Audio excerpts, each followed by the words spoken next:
ചേട്ടാ, ദിലീപ് അതായത് നടിയെ ആക്രമിച്ച കേസിൽ വിധി വന്നു. ആരും അത്ര തൃപ്തിയിലല്ല. പൊതുവെ അറിയാലോ, എല്ലാവർക്കും നിരാശയാണ്. വിധി സത്യം പറഞ്ഞു കഴിഞ്ഞാൽ ശരിക്കും പറഞ്ഞു കഴിഞ്ഞാൽ ഒരു മാതൃകാപരമായ ശിക്ഷ നടപ്പാക്കേണ്ട, അല്ലെങ്കിൽ മറ്റുള്ളവർക്കൊരു പ്രചോദനം നൽകേണ്ട കേസായിരുന്നു, അല്ലെങ്കിൽ മറ്റുള്ളവർക്ക് പ്രചോദനമാകേണ്ട വിധി വരേണ്ട മുന്നറിയിപ്പല്ല. ഇതുപോലെ ഇരയാക്കപ്പെട്ട സ്ത്രീകൾക്ക് നാളെ ഒരു നീതി ലഭിക്കുമെന്ന്, അല്ലെങ്കിൽ അവർക്കൊക്കെ ഒരു പുറം ലോകത്തോട്ട് ഇറങ്ങി വരാം. എത്രയോ പേരുണ്ട് പുറത്ത് പറയാതെ ഉള്ളിൽ സഹിച്ച് ജീവിക്കുന്ന എത്രയോ പേരുണ്ട്. ഇപ്പൊ രാഹുൽ മാങ്കൂട്ടത്തിന്റെ കേസിലും നമ്മൾ കണ്ടതാ. പക്ഷെ അതിനെയൊക്കെ മറികടന്ന് പുറത്തോട്ട് വരാനുള്ള ഒരു പ്രചോദനമായി മാറേണ്ട കേസായിരുന്നു ഇത്. അല്ലെങ്കിൽ സത്യസന്ധമായിട്ടായിരുന്നു വിധിയെങ്കിൽ. പക്ഷെ അങ്ങനെ ഒന്നും സംഭവിച്ചില്ല. അതുകൊണ്ട് എല്ലാവർക്കും നിരാശയുണ്ട്. ഇപ്പം സിനിമാ മേഖലയിൽ നിന്നുള്ള എല്ലാവരും ഒരുപാട് പേരുടെ പ്രതികരണങ്ങൾ വന്നു കഴിഞ്ഞു. ഈ ഒരു 1-2 മണിക്കൂർ കൊണ്ട് തന്നെ ഒരുപാട് പേരുടെ പ്രതികരണങ്ങൾ വന്നു കഴിഞ്ഞു. ഇപ്പം എന്താണ് നമ്മൾ ഈ കേസുമായിട്ട് നമുക്ക് എന്താണ് പറയാനുള്ളത്, അല്ലെങ്കിൽ നമ്മുടെ ഒരു വ്യൂ പോയിന്റ് എന്തായാലും? പൊതുവിൽ എല്ലാവരും പറയുന്ന അഭിപ്രായത്തിലൂടെ തന്നെ നമുക്ക് യാത്ര ചെയ്യേണ്ടി വരും. കാരണം ആ വിധിയിൽ നമ്മൾ തൃപ്തരല്ല. കാരണം ദിലീപിനെ പോലെ ഒരാൾ ശിക്ഷിക്കപ്പെടാതെ പോയത് എന്തിന്റെ പിൻബലത്തിലാണ് എന്നുള്ളതാണ്. 28ഓളം സാക്ഷികൾ, അതായത് നമ്മുടെ ബിന്ദു പണിക്കര്, അങ്ങനെ തുടങ്ങി നിരവധി, റിമി ടോമി, പിന്നെ അങ്ങനെ തുടങ്ങി ഒരു പറ്റം ആളുകൾ മൊഴി മാറ്റി എന്ന് പറയുന്ന ഒരു കൂറുമാറ്റം എന്ന് പറയുന്ന ഒരു സംഭവമുണ്ട്. കൂറുമാറിക്കൊണ്ട് ദിലീപിന് പ്രൊട്ടക്ഷൻ കൊടുത്തു എന്നുള്ളതാണ്. ദിലീപ് ഇതിനകത്ത് നിരപരാധിയാണ് എന്നുള്ളതാണ്. ദിലീപ് എന്ന് പറഞ്ഞു കഴിഞ്ഞാൽ പണ്ട് ഗോപാലകൃഷ്ണൻ എന്നാണ് ഈ ദിലീപിന്റെ യഥാർത്ഥ പേര്. അതിനുശേഷം മാനത്തെ കൊട്ടാരം എന്ന് പറയുന്ന സിനിമയിൽ ദിലീപ് എന്ന് പറയുന്നൊരു ക്യാരക്ടർ ചെയ്തിട്ടുണ്ടായിരുന്നു.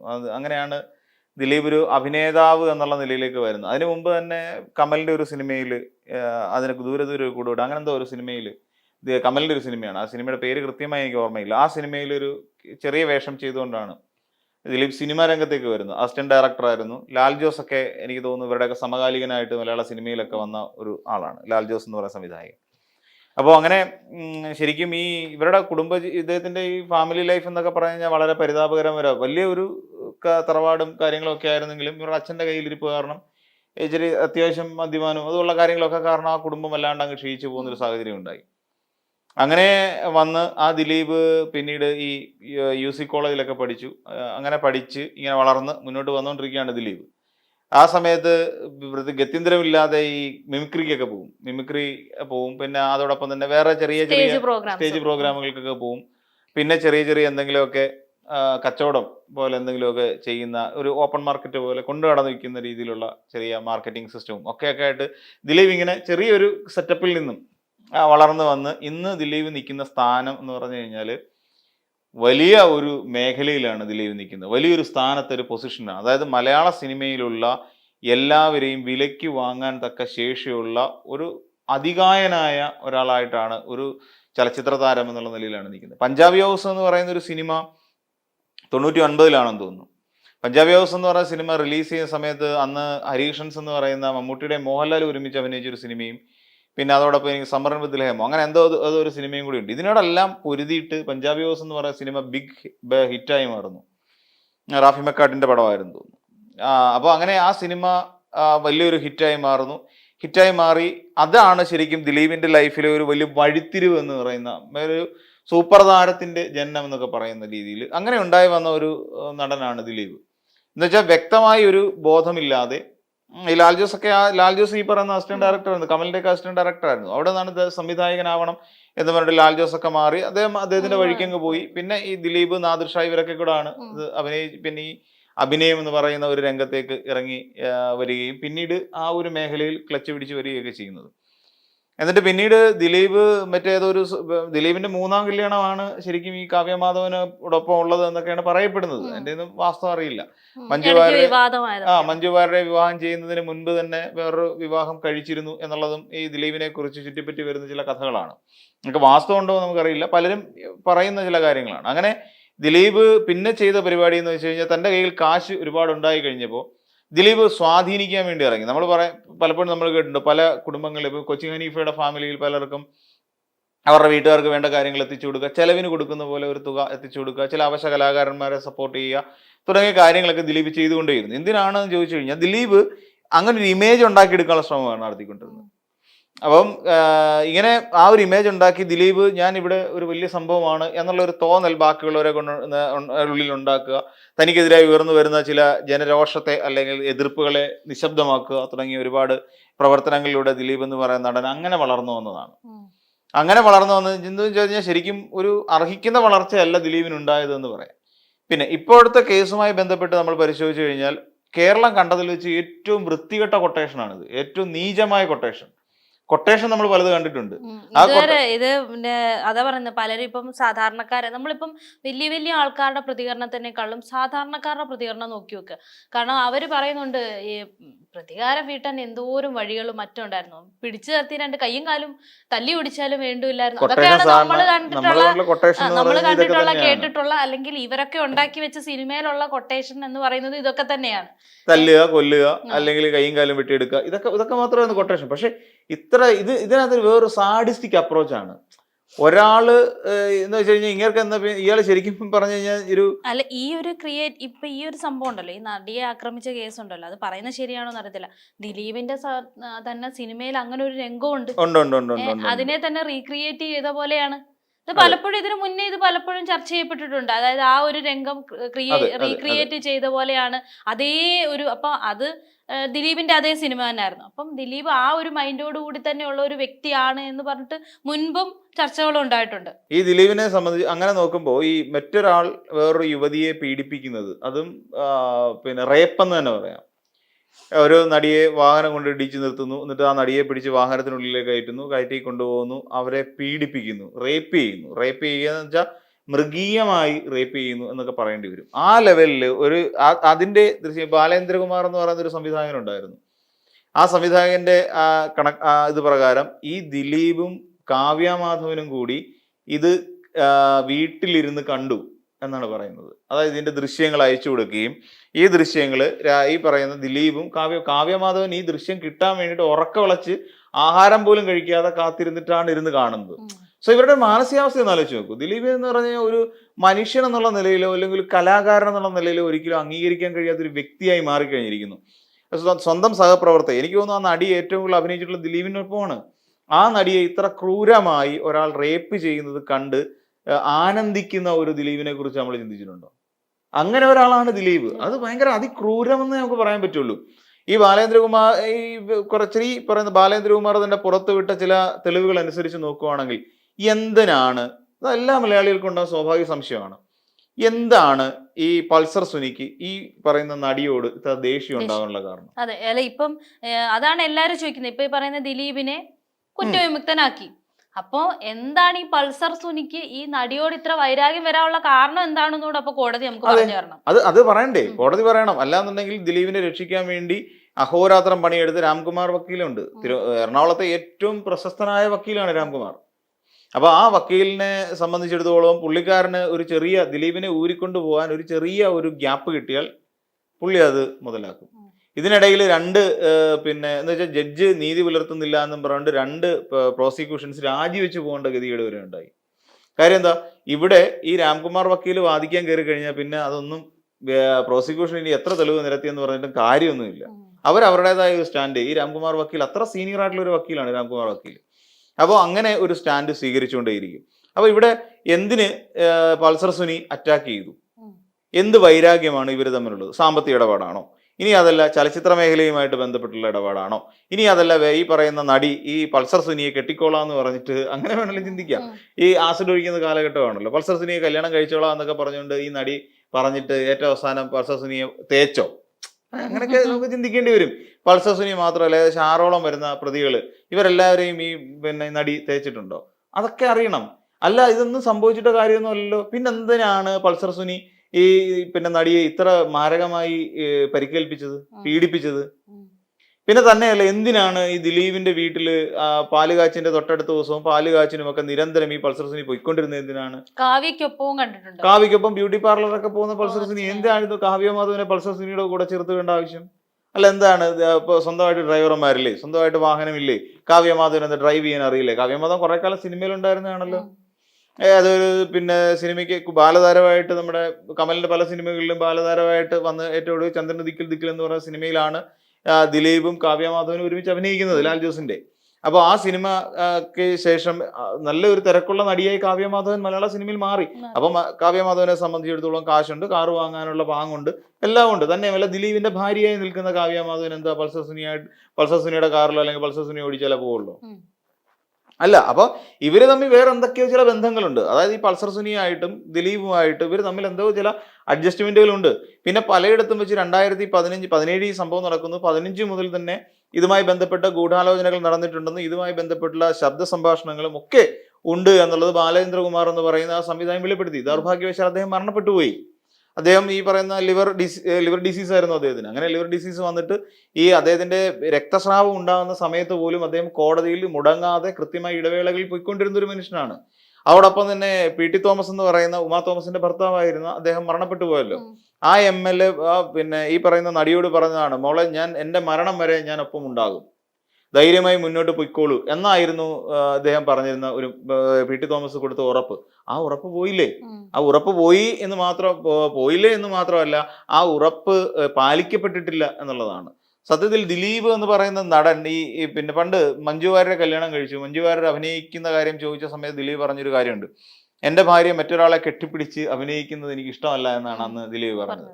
അത് കഴിഞ്ഞ് ഈ മഞ്ജു വാര്യർ ശരിക്കും വീട്ടുതടങ്കലിൽ കഴിയുന്ന പോലെ നമുക്കറിയാം. പിന്നെ മഞ്ജു വാര്യർ അതേപോലെ തന്നെ അല്ലെ, മഞ്ജു വാര്യരെ പിന്നെ പുറംലോകം കണ്ടിട്ടില്ല മലയാളി. ഒരുപക്ഷെ അതായത് എനിക്ക് തോന്നുന്നില്ല ദിലീപുമായിട്ടുള്ള വിവാഹത്തിന് മുന്നേ ലാസ്റ്റ് മഞ്ജു വാര്യർ അഭിനയിച്ച പത്രം എന്ന് പറയുന്ന സിനിമ, അതായത് ആ പത്രം സിനിമയിലൊക്കെ കത്തി നിൽക്കുന്ന സമയത്താണ്. പിന്നെ മഞ്ജു വാര്യരുടെ പത്രം എന്ന് പറയുന്ന സിനിമയിലെ പെർഫോമൻസ് എന്ന് പറയുന്നത് അതിശക്തമായ ഒരു കഥാപാത്രം, സ്ത്രീ കഥാപാത്രത്തെയാണ് അവതരിപ്പിച്ച്. 6 തമ്പുരാൻ എടുത്ത് നോക്കാം. അങ്ങോട്ട് അങ്ങനെ കത്തി നിൽക്കുന്ന സമയത്ത് കല്യാണം കഴിച്ചുകൊണ്ട് പോയിട്ട് പിന്നെ ഈ പറഞ്ഞതുപോലെ ശരിക്കും പറഞ്ഞാൽ വേദികളിൽ പോലും ഉദ്ഘാടന ഈ പറയുന്ന അവാർഡ് ഫംഗ്ഷൻ നടക്കുന്ന വേദികളിൽ പോലും മഞ്ജു വാര്യരെ അങ്ങനെ കണ്ടിട്ടേ ഇല്ല. പക്ഷെ മഞ്ജു വൻ തിരിച്ചുവരവ് നടത്തിയ ഒരു നടിയാണ്. കാരണം എനിക്ക് തോന്നുന്നു ഒരു പക്ഷേ മലയാള സിനിമയിൽ ഇത്രയും കാലമായിട്ട് നിന്ന് പോകുന്ന, അല്ലാതെ ഇടയ്ക്കൊരു ഗ്യാപ്പ് വന്നെങ്കിൽ കൂടെ ഇത്രയും കാലമായിട്ട് നിൽക്കുന്ന, അതായത് ശക്തമായ വേഷങ്ങൾ അഭിനയിച്ചുകൊണ്ട് നിൽക്കുന്ന വേറൊരു നടി ഉണ്ടെന്ന് എനിക്ക് തോന്നുന്നു. ഒരുപക്ഷെ എനിക്ക് തോന്നുന്നു മഞ്ജു വാര്യരുടെ ഏറ്റവും നല്ല കാലത്തിലൂടെയാണ് ഇപ്പൊ പോയിക്കൊണ്ടിരിക്കുന്നത്. അയാളെ കല്യാണം കഴിച്ചാണ് ഈ ദിലീപ് എന്ന് പറയുന്ന പിന്നെ കല എന്താണെന്ന് പോലും എനിക്ക് തോന്നുന്നു. കലാകാരനൊന്നും ദിലീപിന് വിളിക്കാൻ പറ്റില്ല. കുറുകിയ കൈവിരലും ഒക്കെ ആയിട്ട് നടക്കുന്ന ഒരാളെ കലാകാരനൊന്നും വിളിക്കാൻ പറ്റില്ല. അപ്പോൾ അങ്ങനെയുള്ള ആൾക്കാരെയൊക്കെ നമ്മൾ പിന്നെ ആ വേറൊരു ഗണത്തിലാണ്. പുള്ളി ശരിക്കും ബിസിനസ് പഠിച്ച ഒരാളാണ്. ഈ സിനിമ എന്ന് പറയുന്ന ഒരു കല കൊണ്ട് തനിക്ക് ഉണ്ടാക്കാൻ പറ്റുന്ന ഉണ്ടാക്കിയെടുക്കുക, അതോടൊപ്പം തന്നെ തനിക്ക് നേടാൻ പറ്റുന്ന കാര്യങ്ങൾ നേടുക, പലരുടെയും വിശ്വാസം പിടിച്ചു വെച്ചുക, അങ്ങനെ തുടങ്ങി എന്ത് നെറിയേടും ഈ ആകാശത്തിന്റെ ചുവട്ടിൽ കാണിക്കാം എന്ന് പറയുന്ന ഒരു അവസ്ഥയിലേക്ക് ദിലീപ് മാറിപ്പോയി. അതുകൊണ്ട് തന്നെയാണ് തിലകനോട് പിന്നെ മഹാപരാധമല്ലേ തിലകനോടൊക്കെ ചെയ്തത്. അതിന്റെയൊക്കെ ശാപം കിടക്കുന്നേ.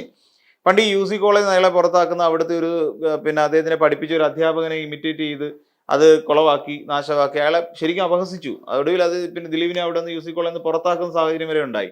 അതിൻ്റെയൊക്കെ ശാപം ഉണ്ടെന്നേ. ഈ പറയുന്ന ഇപ്പം മമ്മൂട്ടി, മോഹൻലാൽ എന്നൊക്കെ പറയുന്ന നടന്മാർ എത്രയോ കാലങ്ങളായി മലയാള സിനിമയിൽ നിൽക്കുന്നതാണ്. അതിനൊക്കെ വാല കെട്ടാനുണ്ടോ? ഇപ്പൊ മോഹൻലാൽ അഭിനയിച്ചു വെച്ച ഒരു കഥാപാത്രം നമ്മളെ സംബന്ധിച്ചിടത്തോളം യുണീക്കാണ്. അതിനപ്പുറത്തേക്ക് മറ്റൊരാൾക്ക് എത്തിപ്പെടാൻ പറ്റില്ല. അത്ര ശക്തമായ കഥാപാത്രങ്ങൾ മോഹൻലാൽ ഇവിടെ അവതരിപ്പിച്ച് വെച്ചിരിക്കുന്ന ഒരു സാഹചര്യത്തിൽ ദിലീപിനെ പോലുള്ള ഒരാൾ വരുന്നു, ദിലീപ് പെട്ടെന്ന് വളരുന്നു. മോഹൻലാലിന് എന്തെല്ലാം സിറ്റുവേഷൻസ് ഉണ്ടാവും.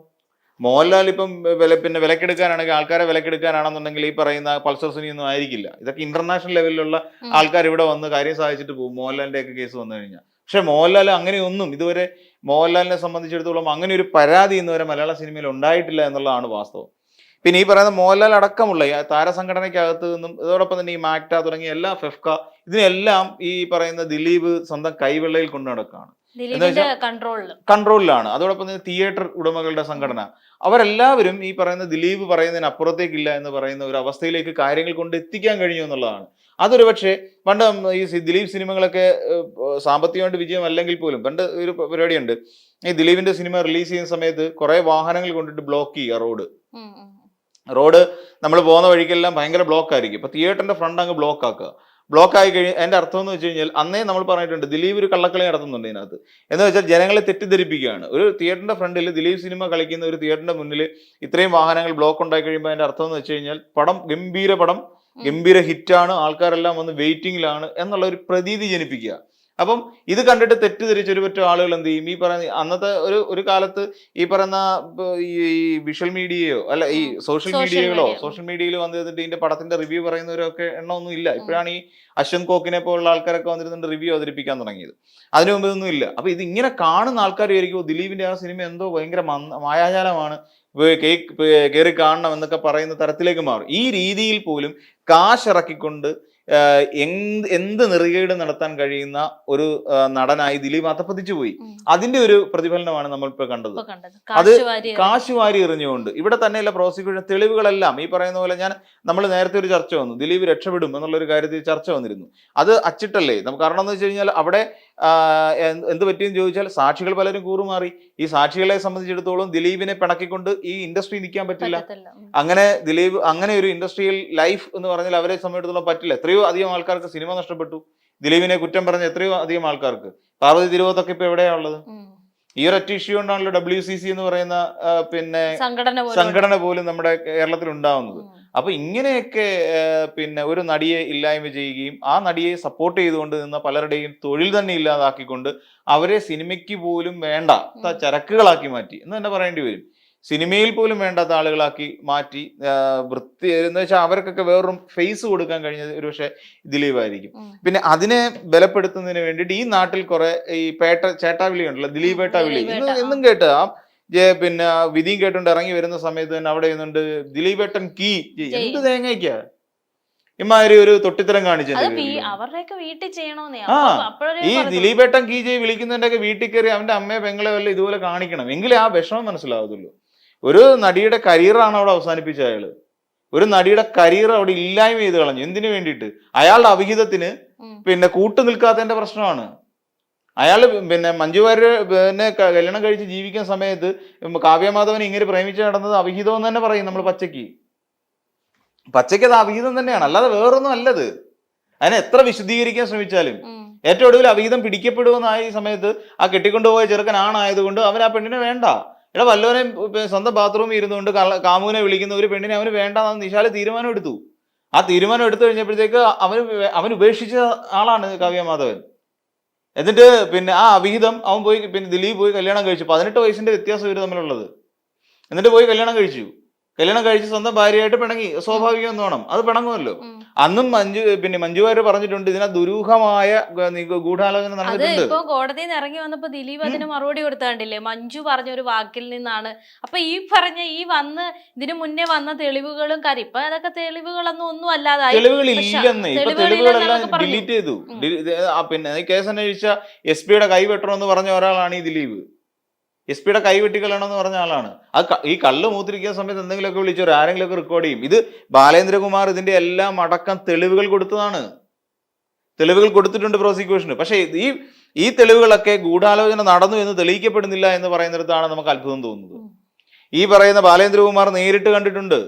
പൾസർ സുനി പിന്നെ അതായത് ഈ ബാലേന്ദ്രകുമാർ ഒരു സിനിമയെ കുറിച്ച് സംസാരിക്കാൻ വേണ്ടി ഈ ദിലീപിന്റെ ആലുവയിലുള്ള വീട്ടിൽ പോയിരുന്നു. ആലുവയിലെ വീട്ടിലെ പാല് കാഴ്ച കഴിഞ്ഞ് തൊട്ടടുത്ത ദിവസം അവിടെ ചെന്ന് ഇരിക്കുന്ന സമയത്താണ് ഈ കാര്യങ്ങളെല്ലാം പറഞ്ഞ് നമുക്ക് ചെയ്യാം എന്നാൽ ഇയാൾ പോകാൻ കൊണ്ടാണെങ്കിൽ ഇയാളെ കൊണ്ട് ജംഗ്ഷനിലിട്ട് ആക്കിയേക്കാൻ പറഞ്ഞു. ബസ് കിട്ടുന്ന ബസ് സ്റ്റോപ്പിലേക്ക് ആക്കിയേക്കാൻ പറഞ്ഞു. അങ്ങനെ കയറി വരുമ്പോൾ അതിൽ ദിലീപിന്റെ അനിയൻ അനൂപുണ്ട്, പിന്നെ പിന്നെ അളിയനുണ്ട്. ഇവരെല്ലാം കൂടെ കയറിയിട്ടാണ് പോകുന്നത്. ആ സമയത്ത് ഇവർ തമ്മിൽ പരിചയപ്പെട്ടു. ബാലേന്ദ്രകുമാറും സുനിയും തമ്മിൽ പരിചയപ്പെട്ടു. അപ്പൊ പൾസർ സുനി പറഞ്ഞ സുനി എന്നും പറഞ്ഞിട്ട് പരിചയപ്പെട്ട സമയത്ത് ഏതോ ക്രെഡിറ്റ് IAS എന്ന് IPS എന്നൊക്കെ പറയുന്ന പോലെ പെട്ടെന്ന് അനൂപ് പറഞ്ഞു പൾസർ സുനി എന്ന് പറഞ്ഞു. ഇങ്ങനെയാണ് പരിചയപ്പെടുന്നത്. അപ്പൊ ദിലീപിന്റെ ഒരു സന്തത സഹചാരിയാണെന്ന് ഈ പൾസർ സുനി. ദിലീപ് അറിയാതെ അവനൊരു ഇല പോലും മറച്ചു വെക്കത്തില്ല. അപ്പൊ പിന്നെ അവൻ ഈ പറയുന്ന പെൺകുട്ടിയെ ഈ പറയുന്ന ആലുവ മുതൽ പിന്നെ ഇവിടം വരെ പീഡിപ്പിച്ചു.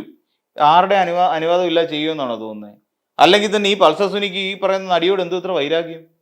ഇതൊക്കെയല്ലേ ശരിക്കും തെരഞ്ഞു പിടിക്കേണ്ടത്. ഇതെല്ലാം ഒരുപക്ഷെ അങ്ങ് ഏറ്റുകാണോ അവൻ. പിന്നെ ഈ ദിലീപ് തന്നെ ഈ പൾസർ സുനി തന്നെ സഹതടവുകാരോട് പറഞ്ഞിട്ടുണ്ട്. അതൊക്കെയല്ലേ തെളിവായി മാറിയത്. അതുകൊണ്ടല്ലേ ദിലീപിനെ പിന്നീടല്ലേ ഏകദേശം ജൂലൈയിലല്ലേ ദിലീപ് അറസ്റ്റിലാവുന്നത്. ഏപ്രിലാണ് പിന്നെ ഫെബ്രുവരി സംഭവം നടക്കുന്നു, ഏപ്രിലിൽ പിടിയിലാവുന്നു, ജൂലൈ മാസത്തിൽ ദിലീപ് അറസ്റ്റിലാവുന്നു. പൾസർ സുനി ജയിലിൽ കിടന്നുകൊണ്ട് കൂട്ടുകാരോട് പറഞ്ഞു, സഹതടവുകാരോട് ഇങ്ങനെ ഞങ്ങളെല്ലാം കൂടെ ചേർന്ന് ഇങ്ങനെ അങ്ങ് ചെയ്ത് കാര്യങ്ങൾ ഡീറ്റെയിൽ ചെയ്യല്ലേ. ഇവനെ ചെയ്ത് എന്തോ വലിയ സംഭവമല്ലേ. ആ ഒരു പെണ്ണിനെ നിസ്സഹായ ഒരു പെണ്ണിനെ അവളുടെ കാറിനകത്ത് വിളിച്ചിറക്കി 3-4 പേര് ആണുങ്ങൾ ചേർന്നിട്ട് ഒരു വണ്ടിക്കകത്തിട്ട് ക്രൂരമായി പീഡിപ്പിക്കുന്നത് എന്തോ വലിയ ആണത്തമല്ലേ. ഇപ്പൊ ഒരുത്തൻ വലിയ ആണ് ഇപ്പം നിലം തൊടാതെ ഓടിക്കൊണ്ടിരിക്കുക, വലിയ ആണ് കളിക്കാൻ പോയൊരുത്തനാ. അപ്പം അങ്ങനെ ഇവൻ മറ്റുള്ള ആൾക്കാരോട് പറഞ്ഞു, കൂടെ വയ്ക്കുന്ന ആൾക്കാരോട് പറഞ്ഞു, ഞാൻ ഇങ്ങനെ പീഡിപ്പിച്ചു, ഇങ്ങനെ അതിന് കാരണക്കാരൻ ദിലീപേട്ടനാണ് ഞങ്ങൾക്ക് കൊട്ടേഷൻ തന്നു എന്നൊക്കെയുള്ള കാര്യം ഇവൻ എന്ത് ചെയ്ത്, ഇവൻ ഈ കൂടെ നിന്ന ഈ ജയിൽ പുള്ളികളോട് പറഞ്ഞു. അപ്പൊ ആ ജയിൽ പുള്ളികളോട് പറഞ്ഞു കഴിഞ്ഞപ്പോ ഇതെല്ലാം തെളിവായി മാറി. പക്ഷെ ഈ തെളിവൊക്കെ എവിടെ പോയി? ഇപ്പൊ ഒരു തെളിവില്ല. പണത്തിന്റെ മോളെ പരുന്തും അങ്ങനെയൊക്കെ ഉണ്ടല്ലോ, അങ്ങനെയൊക്കെ ഉണ്ട്. അതിന്റെയൊക്കെ ഒരു അവസ്ഥയാണ്. അതിനിടെ ശ്രീലേഖ ഇപ്പം ശാസ്തമംഗലം വാർഡിൽ നിൽക്കുന്ന ആണോ ഉണ്ടായിരുന്നു, ഞാൻ ഇതിനു മുമ്പും പറഞ്ഞിട്ടുണ്ട്. ശ്രീലേഖ അവിടെ ചെന്ന് കണ്ടപ്പം ദിലീപ് ആകെ പ്രാകൃതനായിപ്പോയി. സിനിമയിൽ കാണുന്ന ഒരാളെ അല്ല എന്നാണ് ഈ ശ്രീലേഖ IPS കാരിയായ ശ്രീലേഖ പറഞ്ഞത്. അവിടെ ചെന്ന് എന്നിട്ട് ആ ദിലീപിന് ഇയർ ബാലൻസിങ്ങിന്റെ പ്രശ്നമുണ്ട്, അത് ചെക്ക് ചെയ്യാൻ വേണ്ടി ഡോക്ടറെ ഏർപ്പാടാക്കി പുറത്തിറക്കി സംസാരിച്ചു. ആഹാരം കഴിക്കുന്നില്ല. ജയിലിൽ ആഹാരം ഉണ്ടെന്നേ, കഴിച്ചുകൂടായിരുന്നു. ഇപ്പൊ വേണ്ട ഒരുത്തൻ അവിടെ കിടന്നുണ്ട്, ഇപ്പൊ ആഹാരം വേണോന്ന് പറയുന്നുണ്ട്. നിരാഹാര സത്യാഗ്രഹ കാര്യം ഇന്നിട്ട് നിൽക്കാൻ വയ്യ. അല്ല പുള്ളി ഇപ്പൊ ദിലീപിനെ അനുകൂലിച്ചൊരു പോസ്റ്റ് വന്നിട്ടുണ്ട്. എങ്ങനെ ഇടാതിരിക്കുന്നത്? ഇവർ അങ്ങനൊക്കെ തന്നെ ഇതിനെയൊക്കെ താരങ്ങളാക്കി ഇവരെയൊക്കെ ഇങ്ങനെ പൊക്കി പിടിച്ചുകൊണ്ട് നടക്കുന്ന കുറെ പൊട്ടന്മാരുണ്ട്. അതിലൊരു പൊട്ടനായി പറയുന്ന രാഹുൽ ഈശ്വർ. അതിന്റെ ആ പൊട്ടത്തരത്തിന്റെ ഭാഗമായിട്ടാണ് ഈ കുറ്റം ചെയ്ത് ഒരുത്തൻ ഗർഭം ഉണ്ടാക്കിയിട്ട് നാട് വിട്ടവൻ ഇന്ന് 5 സ്റ്റാർ ഫെസിലിറ്റി പല റിസോർട്ടുകളിലും കഴിയുകയാണ്. 1/1, 2, 3 എന്നും പറഞ്ഞിട്ട് ഓരോ റിസോർട്ടുകൾ അവൻ എണ്ണി മുറിയെടുത്ത് അവൻ താമസിച്ചുകൊണ്ടിരിക്കുക. ഓരോ ദിവസം മാറിയിടാൻ പുതിയ പുതിയ കുപ്പായങ്ങളും അവന് കിട്ടുന്നുണ്ട്. പക്ഷെ ഇവിടെ പാവപ്പെട്ട ഒരുത്തിന് പറഞ്ഞെന്താ, ഞാൻ രാഹുൽ മാങ്കൂട്ടത്തിനെ ഞാൻ പൂർണ്ണമായി സപ്പോർട്ട് ചെയ്യുന്നു, അവന് വേണ്ടി ഇനിയും ഞാൻ ഫേസ്ബുക്കിൽ പോസ്റ്റ് ചെയ്യും എന്ന് പറഞ്ഞപ്പോൾ അത് മാത്രം ചെയ്ത് ഒരുത്തൻ ജയിലിൽ നിന്ന് ഇറങ്ങാതെ അകത്ത് കിടക്കുകയാണ്. നേരത്തെ ഞാൻ എന്നെ നിരാഹാരം കിടക്കും, കാര്യം ഞാൻ നേരത്തെ പറഞ്ഞായിരുന്നല്ലോ, ആ നിരാഹാരം കിടക്കും പറയുമ്പോൾ ഭക്ഷണം കഴിക്കാൻ രക്ഷയില്ലെന്നായി, അല്ലെങ്കിൽ ചത്തുപോകുന്നു മനസ്സിലായി. അപ്പൊ അങ്ങനെയൊക്കെ കഴിഞ്ഞുകൂടി പോവാണെന്ന് ഇവിടെ. അപ്പൊ ഈ പറയുന്ന ഈ ശ്രീലേഖ IPS തന്നെ എത്ര ഭയങ്കര എന്റെ കണ്ണ് നിറഞ്ഞു പോയി എന്നാ പറയാം ദിലീപിനെ ആ അവസ്ഥയെ കണ്ടിട്ട്. പ്രാകൃതനായി പോയി. സ്വന്തം സഹപ്രവർത്തകയെ അതിക്രൂരമായി വേറൊരുത്തനെ കൊണ്ട് ബലാത്സംഗം ചെയ്യിക്കുകയും ആ ദൃശ്യങ്ങൾ അയച്ചു മേടിച്ച് സ്വന്തം വീട്ടിലിരുന്നു കൊണ്ട് അത് കണ്ട് ആസ്വദിക്കുകയും ചെയ്ത നരാധമനാണ് ഈ പറയുന്ന ദിലീപേട്ടൻ. ഈ ദിലീപേട്ടൻ എന്ന് പറഞ്ഞ ആൾ അങ്ങനെയാണ്. ഈ ഏട്ടന്റെ സപ്പോർട്ട് എല്ലാവരും ഏട്ടന്റെ സപ്പോർട്ടാണ്. പക്ഷെ ഇത് അങ്ങേയറ്റം നിരുത്തരവാദപരമായി പോയി. ഇത് എന്തായിരുന്നാലും അവർ പറഞ്ഞിട്ടുണ്ട്, സന്ധ്യ IPS അടക്കം പറഞ്ഞിട്ടുണ്ട്, ഇത് ഞങ്ങള് അന്തിമ വിധിയായി കരുതുന്നില്ല, ഇതുമായി ബന്ധപ്പെട്ട് മുന്നോട്ട് പോകും. ഉള്ള തെളിവുകൾ മുഴുവൻ ഇത് പോലീസിനെ നാണക്കേടായി പോയില്ലേ? കേസ് അന്വേഷിച്ചതിന്റെ പോലീസിന് തന്നെ പ്രശ്നമായില്ലേ? അവര് നാണം കെട്ടു പോയില്ലേ? തെളിവുകളൊന്നും ഇല്ല. ഇവര് പിന്നെ എന്തിനാ ഈ കേസ് എൻക്വയറി ചെയ്ത്? തെളിവുകൾ ഹാജരാക്കാനായില്ലെങ്കിൽ പിന്നെ എന്തിനാണ് ഈ പറയുന്ന സന്ധ്യയുടെ നേതൃത്വത്തിൽ എന്തിന് ഈ പറയുന്ന അന്വേഷണം നടത്തി? എത്ര കാലം അന്വേഷണം നടത്തി? എത്ര കാലമായി ഈ കേസ്? 2017 ആ പെൺകുട്ടി പീഡിപ്പിക്കപ്പെട്ടതാണ് അല്ലെ? 8 വർഷം കൊണ്ട് ഇതില് എന്താണ്? എന്നിട്ട് 8 വർഷം കഴിഞ്ഞപ്പോ ആ തെളിവില്ല, ഒന്നുമില്ല, പേട്ടന്റ് ഫ്രീ. ഇതാണ് അവസ്ഥ. ഇത് ഈ പുതിയ തലമുറയ്ക്ക് എന്ത് സന്ദേശമാണ് കൊടുക്കുന്നത്? ഇനിയിപ്പോ രാഹുൽ എന്ന് അറസ്റ്റ് വരിക്കും. രാഹുൽ എന്നെ അറസ്റ്റ് ചെയ്യുമെന്ന് പറഞ്ഞാൽ ചെല്ലും. കാരണം എന്താ? രക്ഷപ്പെട്ടല്ല. ദിലീപേട്ടൻ രക്ഷപ്പെടുകയാണെങ്കിൽ പിന്നെ അവൻ ഈസിയായിട്ട് ഊരി പോരാ. നേരെ കൊള്ളാവുന്ന ഒരു വക്കീലിനെ ഏർപ്പാടാക്കി കഴിഞ്ഞാൽ അവൻ കേസിൽ നിന്ന് ഊരി പോരാ. അപ്പൊ അതുകൊണ്ട് അവൻ പോയി ഇനി സറണ്ടർ ചെയ്യും. അവിടെ പൈസയുണ്ട് അവന്റെ കയ്യിൽ. വയനാട് ഫണ്ട് കെട്ടിച്ച കാശ് മുഴുവൻ ഇരിക്കുകയല്ലേ? അല്ല യൂത്ത് കോൺഗ്രസ്സുകാർ ഇപ്പൊ പറയുന്നില്ല, OJ ജനീഷിന്റെ കൂട്ടത്തിലുള്ള ഒരു വനിതാ നേതാവിന് ചികിത്സിക്കുക, അല്ലെങ്കിൽ നേതാക്കന്മാർക്ക് ചികിത്സ എന്നും പറഞ്ഞിട്ട് 10-18 ലക്ഷം രൂപ വലിപ്പഴിച്ച ഒരുത്തനുണ്ട്, OJ ജനീഷ്. അവൻ കൂടില്ലേ? ഷാഫി പറമ്പിലിന്റെ ബിനാമിയാണല്ലോ ഈ പറയുന്ന രാഹുൽ മാങ്കൂട്ടത്തിൽ. ഫണ്ട് ഇഷ്ടം പോലെ വരുന്നുണ്ട് ഇവർക്ക്. ഈ പറയുന്ന ഷാഫി പറമ്പിൽ മുൻനിർത്തിക്കൊണ്ട് വിദേശത്തു നിന്ന് ഫണ്ട് ഇറക്കുന്നുണ്ട്. അപ്പൊ ഇങ്ങനെ തുടങ്ങിയ ഒരുപാട് പരിപാടികൾ ഇവരുടെ കയ്യിലുണ്ട്. അതുകൊണ്ട് അവനും രക്ഷപ്പെടും, രാഹുൽ മാങ്കൂട്ടത്തിൽ രക്ഷപ്പെടും. ഈ പറയുന്ന പീഡിപ്പിക്കപ്പെട്ടു എന്ന് പറയുന്ന പെൺകുട്ടികളെല്ലാം ഈ പറയുന്ന അവസ്ഥയിൽ ട്രോമയിലേക്ക് തന്നെ. ഇതുകൊണ്ടാണ് ശരിക്കും പറഞ്ഞാൽ ഇതുകൊണ്ടാണ് ഇങ്ങനത്തെ ഒരു അവസ്ഥ നേരിട്ട് ഒരു പെൺകുട്ടി പോയി പുറത്തു വരാത്ത ഇപ്പോഴും. അതായത് നിയമവ്യവസ്ഥയെ പേടിയാണ്, അല്ലെ? നിയമവ്യവസ്ഥയോട് വിലയില്ല, ഒരു കാര്യമില്ല എന്ന് തന്നെയല്ലേ നമുക്ക് ഈ ദിലീപിന്റെ കേസിൽ നമുക്ക് മനസ്സിലാക്കാൻ കഴിയുന്നത്. എന്തായി അവസാനം? ആ കുട്ടിക്ക് ആദ്യമേ പറഞ്ഞതാണ്, ഇപ്പം ശരിക്കും പറഞ്ഞ ഒരു മാതൃകാപരമായ രീതിയിലുള്ള വിധിയാണ് വന്നിരുന്നതെങ്കിൽ ശരിക്കും പറഞ്ഞു കഴിഞ്ഞാൽ ഇതുപോലെ അനുഭവിച്ചിട്ടുള്ള പെൺകുട്ടികൾക്ക് അത് വലിയൊരു പ്രചോദനമായേനെ. നാളെ പുറത്തോട്ട് വരാൻ, അല്ലെങ്കിൽ അവർക്ക് സംഭവിച്ചതിനെ നേരിടാൻ അവർക്ക് വലിയൊരു പ്രചോദനമായേനേമായിരുന്നു. ഇപ്പൊ തന്നെ നോക്കൂ, ഒരുത്തൻ തെണ്ടി തിരിഞ്ഞു നടക്കുക. എത്ര പരാതികളുണ്ട്? തിരുവനന്തപുരത്ത് നിന്നൊരു പരാതി, അത് കഴിഞ്ഞ് വേറൊരു പരാതി, അത് കഴിഞ്ഞ് ബാംഗ്ലൂരിൽ നിന്ന് വരെ ഇന്റർസ്റ്റേറ്റ് പരാതി. ഇത്രയും പരാതി കിട്ടിയിട്ടും അവനെന്താ കറങ്ങിടിച്ച് നടക്കുകയല്ലേ? അതാ പറയുന്നത്. അവരൊക്കെ സേഫായിട്ട് പോവാണ്, അവരൊക്കെ വളരെ സേഫാണ്. ഇനിയിപ്പം എത്ര കാലം ശിക്ഷിക്കപ്പെടും? ഇതിനു മുമ്പ് ഞാൻ പറഞ്ഞ പോലെ ഇനി ഇത് അങ്ങോട്ട് കഴിയുമ്പോൾ അടുത്ത നിയമസഭാ തെരഞ്ഞെടുപ്പിൽ സീറ്റ് കൊടുത്ത് കോൺഗ്രസ് പാർട്ടി അവനെ ഉൾക്കൊള്ളും. കോൺഗ്രസ് പാർട്ടിക്ക് അത്രേ ഉള്ളന്നേ, അതിന്റെ ഒരു മതിപ്പ് വില എന്നൊക്കെ പറഞ്ഞാൽ അത്രയൊക്കെ ഉള്ളൂ. അവനൊന്ന് കണ്ണൂരിട്ടി കഴിഞ്ഞാൽ പേടിക്കാനിരിക്കുന്ന കുറേ നേതാക്കന്മാർ ഇവിടെ ഉണ്ട് എന്ന് പറയുന്ന പോലെ. പിന്നെ രാഹുൽ മാങ്കൂട്ടത്തിൽ കൺട്രോൾ ചെയ്യുന്നത് കോൺഗ്രസ് പാർട്ടിയാണെങ്കിൽ ദിലീപ് കൺട്രോൾ ചെയ്യുന്നത് താരസംഘടനയാണ്. അവിടെയുള്ള എല്ലാ ഈ മാന്യന്മാരും ഇവിടുന്ന് മുഖം മറച്ച് അല്ലെങ്കിൽ ഈ പറയുന്ന പോലെ ഞങ്ങളൊക്കെ വലിയ മാന്യന്മാരാണ്, ഞങ്ങൾ അവൾക്കൊപ്പം എന്നൊക്കെ പറയാണ്ട് ഇവിടെ ഹാഷ്ടാഗ് ചെയ്തിട്ടുള്ള ഏതെങ്കിലും നടന്മാരെ കണ്ടോ?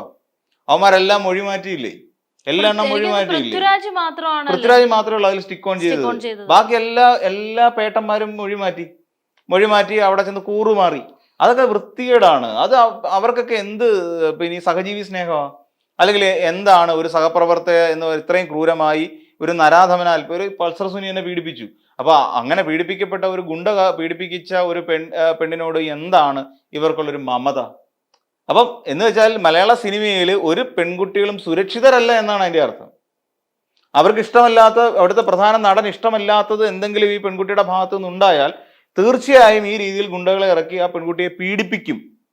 ആ പെൺകുട്ടിയുടെ ജീവിതം ഇല്ലാതാക്കുന്ന തരത്തിൽ മുന്നോട്ട് പോകും. അതാണല്ലോ ഈ തെളിവ്. അതല്ലേ നമ്മൾ പുറത്തു കൊടുക്കുന്ന സന്ദേശം അല്ലെ? ഇതൊക്കെയാണ് ഇപ്പോൾ മലയാള സിനിമയിൽ നടന്നുകൊണ്ടിരിക്കുന്ന കാര്യം. മലയാള സിനിമയിൽ നിന്ന് മാത്രം രാഷ്ട്രീയത്തിലും ഇപ്പൊ നടന്നുകൊണ്ടിരിക്കുന്ന, നമ്മളിപ്പോ കറണ്ട് സിനാരിയോ വെച്ച് നോക്കി കഴിയുമ്പോൾ ശരിക്കും ഇതൊക്കെ തന്നെയാണ് ഇപ്പൊ നടന്നുകൊണ്ടിരിക്കുന്നത്. പെൺകുട്ടികൾ ഒരിക്കലും അല്ലെങ്കിൽ പെണ്ണുങ്ങൾ ഒരിക്കലും സേഫ് അല്ല. അത് തന്നെയാണ് നമുക്ക് പറയാം. നിയമത്തിന്റെ സംരക്ഷണം പോലും ഇല്ല.